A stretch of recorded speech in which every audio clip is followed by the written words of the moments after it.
São alguns dos temas que vão servir de base para a conversa com Rui Moreira de Carvalho, habitual comentador do Closing Bell, à quarta-feira, a quem desde já agradeço a presença em estúdio esta noite. Estes números, foi começando por estes números deste estudo da Universidade Católica, de que afinal a recessão poderá não ser tão acentuada, fala em 2,7%. É assim demasiado otimista? Boa noite. Não é o primeiro centro de estudos que indica esse valor. O Citibank, penso que foi o Citibank, Citigroup, há relativamente 2 semanas, indicou também precisamente o mesmo valor. O relatório da UTAU, da Unidade Técnica de Apoio ao Orçamento, publicado ontem, precisamente sugere que a recessão está bastante menor do que aquilo que era estimado. Ou seja, estimava-se que até maio houvesse uma recessão de menos 1% e ela foi 0,1% a nível do trimestre. Portanto, é um indicador simpático, mas não suficiente, digamos, para a bandeira em arco. No fundo, é uma recessão sempre. A recessão não deixa de o ser, mas isto, apesar de ser recessão, o Bruxelas acredita mesmo que este déficit de 4,5% se continua alcançável. São as palavras. Como é que é possível e se é possível? Digamos, um indicador não tem a ver com o outro. O indicador do crescimento até pode estar nas antípodas do déficit. Por exemplo, se eu injetar dinheiro na economia, eu vou promover o crescimento ou diminuir a recessão e vou gastar mais dinheiro. Portanto, não é uma coisa a ver com a outra. Mas eu penso que Bruxelas está a ter o discurso que teria que ter. Ou seja, que é possível chegar lá. Agora, é possível com que instrumentos? E penso que Portugal não está em condições de aumentar a chamada austeridade, ou seja, particularmente por aumento de impostos, que penso que é unânime, consideramos que não é razoável, o nível de informalidade está a ficar pesado, o chamado impostos por receber, a relação de um ano para o outro aumentou 40%, mas também a nível de cortes, nomeadamente a nível de despesa primária, cortes nas remunerações, que também acho que já fomos suficientemente longe para isso. Agora, o que é que resta fazer? É perceber o que é que estamos, no fundo, em cima da mesa. O ponto de partida do déficit, o déficit real era estimado em 7,98%. No fundo, nós conseguimos um valor significativo menor ao abrigo de receitas extraordinárias. Ora, de ser de 7,9 para 4,5 implica um esforço de 8 mil milhões, que é o orçamento do Ministério da Saúde.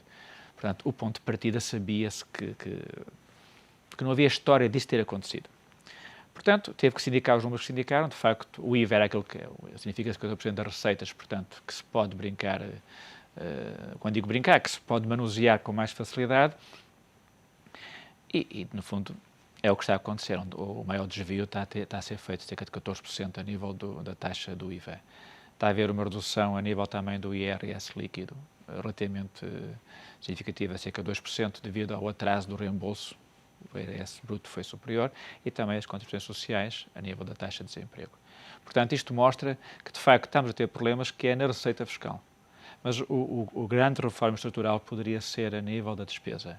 E aí os indicadores sugerem que estamos relativamente melhor até do que aquilo que tínhamos estimado. Mas há ainda trabalho por fazer nesse lado da despesa? Poderia haver mais cortes? É sempre possível fazer mais. E é sempre possível trabalhar mais. Mas dentro da lógica e do racional? Este racional do que está a ser feito hoje só vamos percebê-lo daqui a uns anos. A perceber se, de facto, a trajetória foi a melhor. O que devia de acontecer era também, a nível de reformas estruturais, que permitissem o crescimento económico, a chamada competitividade.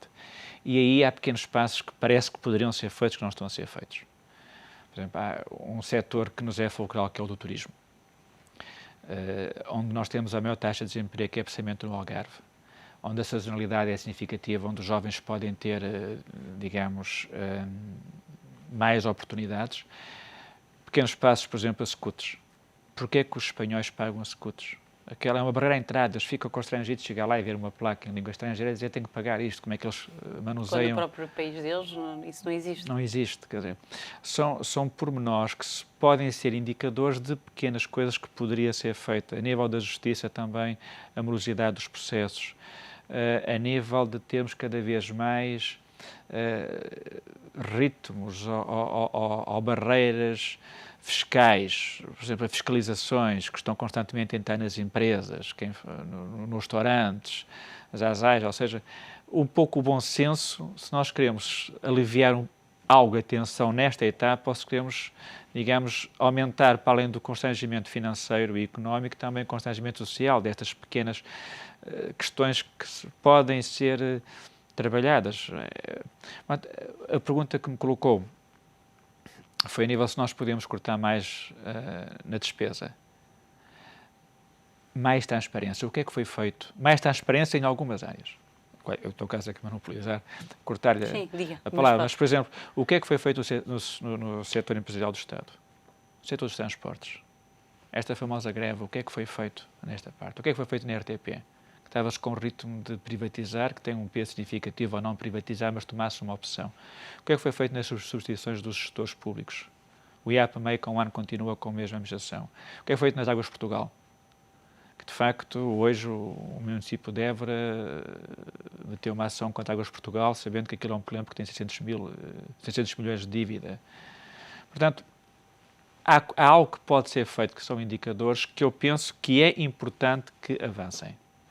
Dentro desta lógica das metas que são alcançáveis, muitos têm falado esta semana, António José Seguro deu uma entrevista exclusiva ao Diário Económico pedindo novamente mais um ano para cumprir as metas da Troika. Esperava-se que esse primeiro passo fosse dado na Grécia, já que tinha havido uma abertura do FMI para uma possível flexibilização, falava-se disso. Entretanto, Christine Lagarde vem hoje dizer que não está com disposição, estas são as palavras dela, para dar mais tempo à Grécia. Portugal também pode perder-se. Eu tinha a oportunidade de ouvir a entrevista, foi uma boa entrevista do presidente do meu partido da oposição, o Dr. José Seguro. E foi uma entrevista de serenidade. O ponto que ele põe como medida de fundo, onde é já viu. Começamos a dizer que ninguém acredita que vamos cumprir com os 4,5% de déficit orçamental. Ou vão haver medidas extraordinárias, como sempre houve, ou então vamos ter que ter o maior prazo a aumentar o déficit. Se esse déficit ficar em 5,7, 6, é razoável. Se ele chegar ao 7, então é desastroso, porque para além do esforço nós não conseguimos. Ter mais um ano, há partes positivas, há partes negativas, quer dizer, isso vai ter que acontecer. É algo que é verdade lá para Alice. Nós não temos capacidade, portanto, vão ter que nos aprovar. E aí o desastre dos outros pode ser para nós uma oportunidade, que é Espanha não conseguiu, Espanha não está a conseguir, afirmou, viu-se as consequências dos mercados. Itália não está a conseguir, anunciou precisamente da sua peça o desvio orçamental em nível do déficit, vê-se o problema dos mercados. Repare que nós, depois de termos dito que íamos conseguir, a nível do orçamento, sabendo que era quase impossível, mas dissemos que iríamos conseguir, e quase impossível porque a Troika sugere que nós este ano, ou indica que este ano, não podemos ter medidas extraordinárias. Porque senão, de certeza, que íamos descobrir onde ir buscá-las. Os tais mecanismos, como foi o Fundo de Pensões. Claro, hipotecando o futuro. O desvio na segurança social está a ser, é um dos problemas mais apontados pelos relatórios da Troika, é mesmo a questão da segurança social. Claro, porque em sustentabilidade. A reforma que era paga pelo sistema bancário está agora a ser paga pela segurança social do sistema normal, contributivo. Portanto, agora, a vantagem, utilizando balança da dualidade, a vantagem que tivemos em ter que íamos cumprir é que hoje Portugal está-se a financiar a 1, a 2 e mesmo a 3 anos mais barato que Espanha e que Itália. Ou seja, estamos a ganhar competitividade, enfim, falamos em mercados praticamente pequenos de financiamento, mas em nível de taxa estamos a ganhar, o que mostra a tal credibilidade. Nesta fase, nós vamos a reboque. Portanto, ninguém acredita que o que acontecer à Grécia, o que acontecer à Espanha, o que acontecer à Itália e à Irlanda, Portugal não vai... Acaba por ser replicado em Portugal. Tem que ser, porque no fundo a coesão europeia nasce dos efeitos dos vários atos promovidos pela Europa enquanto projeto, não é? Portanto, é mais simpático que nós irmos assim do que, digamos, estamos... Exigindo e pedindo. Exigindo. Agora, é evidente que também não temos que fazer figuras de santinho, não é? Também temos que colocar a questão, e eu penso, sabe, o que é normal é que isso seja feito nos bastidores, nos lugares próprios. Ao contrário do que pode ser uma opinião unânime, eu penso que o grande prejuízo desta última cimeira, 10ª cimeira, foi ter-se lavado muita roupa na praça pública.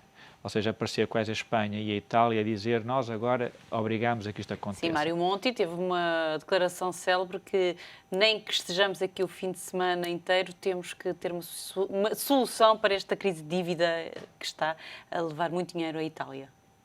Repare, os mercados no dia a seguir baixaram e terça-feira hoje já voltaram a subir ligeiramente. Daí a reunião bilateral para tentar sossegar os mercados e depois temos toda uma confusão. Mário Monti ia dizer que vai ter um déficit de 2%, os números dos estatísticos da Itália a dizerem que só no primeiro trimestre o desequilíbrio das contas públicas já atingiu 8%. Quer dizer... Tem valores que são relevantes. Mário Monti contradiz-se ainda por cima, sabendo que estes dados iam ser conhecidos. O déficit é um indicador. O déficit, tudo o que é... Mas que serve de base para todas as claro, economias. Claro, tem toda a razão, mas que o Mário Monti fez reformas significativas em Itália, sabendo bem que ele era alguém que vinha fora do sistema político partidário e, portanto, naquele intervalo de tempo, que não chega a um ano, ele promoveu reformas que foram aceitas pela sociedade civil. É importante. E a questão que se podia colocar era se não tivesse havido estas crises, se qualquer dos países tivesse feito ajustamentos que fez. Repare que este pormenor da TAP ter dito que iria fazer greve e o seu acordo, que eu não conheço as condições do acordo, portanto não posso a elas referir-me, mas que também tem a ver com o peso da sociedade civil, como quem vocês são diferentes. Isto acontece muito na sociedade como um todo e pode ser uma forma até de unir mais os chamados europeus. Nós temos menos portugueses e mais europeus, temos menos espanhóis e mais europeus. Ora, para isso temos de ter critérios uniformes ao longo da vária trajetória. Por exemplo, acha que é razoável o turismo em Portugal ter taxas de 23%, o turismo em Espanha ter taxas de 8%? Isso é competitivo? Você, quando paga um valor final, sabendo da importância do turismo para a captação de investimento estrangeiro. No fundo é a exportação, com uma vantagem que é o IVA fica em Portugal ou fica em Espanha. Mas tem que haver uma uniformização.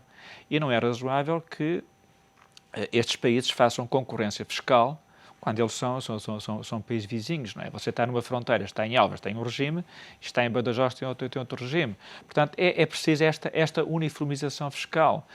É preciso, e isto, a Europa, Bruxelas, tem pedido várias vezes a Espanha que aumente a taxa do IVA. Pelo menos a chamada taxa intermédia. Medidas. Podia ser uma das medidas, em que resolveram não ser, mas as consequências disso está-se a ver. A pergunta que se pode colocar é se, quando o presidente Rajoy, em Espanha, ganhou as eleições, tivesse dito, eu vou cumprir, eu vou aumentar isto, tivesse tido consequências, vamos ver o que é que vai acontecer com a França. A França hoje anunciou que ia aumentar, de facto, os impostos sobre os mais ricos. O que é que acontece? Eles vão tender a fugir. É a regra do jogo. O que aconteceu quando nós fizemos as chamadas mexidas na Zona Franca da Madeira? O que é que Portugal ganhou com isso? Perdeu muitas empresas. Cerca de 200 empresas já se deslocaram do Funchal e para onde é que foram? Não foram para as Ilhas Cayman, elas foram, precisamente, para a Europa. Para o Luxemburgo, foram para a Suíça. Você perdeu, estudos sugerem que perdeu 180 milhões de euros por ano de receita em sede IRC. Isto, ao fim de 10 anos, é uma fortuna. Portanto, qual é que é a consequência disso? São atos políticos que têm que ser definidos, porque o que é que se ganha em definir este populismo de atacar regimes que fiscalmente são mais competitivos do que outros? O que é que o Luxemburgo tem, Portugal não pode ter? São questões que vale a pena repensar, como a questão que há bocado abordámos, por exemplo, dos gestores públicos. Porquê é que o IAPMEI não encontra gestores? Porquê é que o metro do Porto, o famoso metro, como é que eles são avaliados? Agora uma comissão para avaliar o mérito do gestor? Como é que ele vai dar o critério que é bom ou mau ao gestor? Porquê é que não se responsabiliza quem nomeou? Porquê é que não se vai atrás, digamos, de quem responsabilizar por quem promoveu os projetos?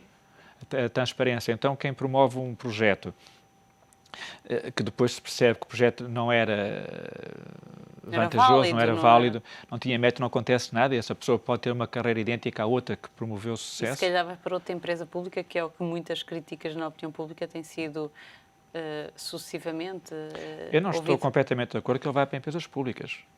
Muitas vezes ele vai para empresas privadas porque ele apoiou. Porque esta questão das empresas públicas e da causa pública, eu acho que também está muito pouco explicada. Porque muitos dos privados tornaram-se empresários à custa da causa pública, à custa do dinheiro público, onde eles vendiam PowerPoints ou vendiam estudos e depois iam lá buscar.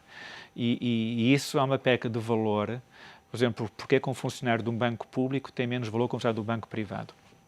Se, no fundo, eles estão no regime concorrencial. Onde é que está a diferença de um e do outro? Não é claro porque é que uma escola pública tem menos potencial que uma escola privada. São muitas das reformas estruturais, se calhar, que o país precisava. Voltando ainda à reunião bilateral, Angela Merkel disse também que, acho que pela primeira vez, admitiu que a própria economia alemã pode ser prejudicada realmente se não houverem resultados positivos em toda a Europa, lembrando então que cerca de 60% das exportações vão para países da União Europeia. Isso é a regra da Europa. Mas são poucas as vezes em que ouvimos Angela Merkel a admitir fragilidades. Nós fazemos da Presidente Merkel o desastre. E, no fundo, o que ela tem é que teve, e começou com Schröder, começou precisamente com o anterior chanceler, onde ele teve uma década, e estamos a década e meia, entre 92 e 2007. Portanto, estamos a falar em 15 anos. A taxa média de crescimento na Alemanha foi 1,1% em 15 anos. Foi o autor das grandes mudanças económicas. E teve taxas de emprego 9% naquele período de tempo. No mesmo período de tempo, a taxa de crescimento de Portugal foi 2,1%. A taxa média de crescimento. E a taxa de emprego era 6%. Portanto, se o crescimento era maior que o desemprego, nós diríamos que estávamos num modelo de competitividade justo. Não estávamos. O que ele estava era a acertar, a fazer reforma. A taxa de desemprego, como eu referi, foi 9%, hoje está à volta de 5%. A nossa era 6% e tal, está nos 15%. Portanto, fez o tempo a seu tempo. E o que está a dizer é que uma hipótese é nós arrumarmos a casa. Mas em 15 anos o problema é esse e o que muitos criticam em Angela Merkel. Queremos num ano. Queremos fazer uma licenciatura num ano, um curso num ano. Olha, e o meu doutoramento demorou 7 anos. Portanto, a questão é darmos tempo. E eu comecei com ele com os meus 40 anos. A maior parte dos colegas já estavam numa fase da vida diferente. Fiz um mestrado com 33. Portanto, nós nunca é tarde para começarmos. E depois atingimos patamares diferentes de competitividade. Eu não vou dizer de conhecimento, nem sequer de sabedoria, porque isso sabedoria caberá aos outros interpretá-las. Mas digo de competitividade. Eu dizer que sou professor doutor, tenho mais hipótese de ter emprego do que dizer que sou engenheiro ou que sou economista. Portanto, nós estamos sempre a tempo de tentar fazer melhor. Agora, o importante é fazer melhor e sermos transparentes e não ter medo da plateia. Porque trabalhar para eleições ou trabalhar para as multidões é o curto prazo. E nesta questão é que perguntava se eu acho correto que nós tínhamos a política de austeridade ou de ajustamento. O termo pode ser escolhido. Eu acho que temos de ter a medida necessária de cumprir com aquilo que nos vai cortar nas despesas que não eram necessárias. Muitas das despesas, grande parte delas, não eram necessárias. Volto à questão das Águas de Portugal, onde eu trabalhei 21 anos, EGF. Nós perdemos no Brasil 100 e tal milhões de euros. Alguém foi chamado à responsabilidade. Eu escrevi um livro de parcerias, que está lá, perdeu-se no Brasil 100 e muitos milhões de euros. Não aconteceu nada. Hoje um presidente de uma Câmara anunciou que foi enganado, enfim, ninguém foi enganado, mas que lhe venderam um gato por lebre, que indicavam que a taxa da água que seria à volta de 0,5 e a 0,05 e está a 0,7. Então, quem é que fez esses estudos? O problema não é só nas Águas de Portugal. Quem é que eram os gestores à data? Quem é que planeou esses estudos? As pessoas têm que ser responsabilizadas pelos atos, não a instituição em si, que ela é maior que as pessoas. E ela deve prolongar para além da vida das pessoas. Portanto, a questão é quem é que escolhe os gestores e quem é que os utiliza. Porque nós, sem sermos responsabilizados, não podemos também promover as mudanças. O que queremos é mais do mesmo para também nos mantermos dentro do sistema. Obrigada pela presença neste Closing Bell, Rui Moreira Carvalho, e por nos ter ajudado a perceber o alcance de todas estas notícias. Obrigada.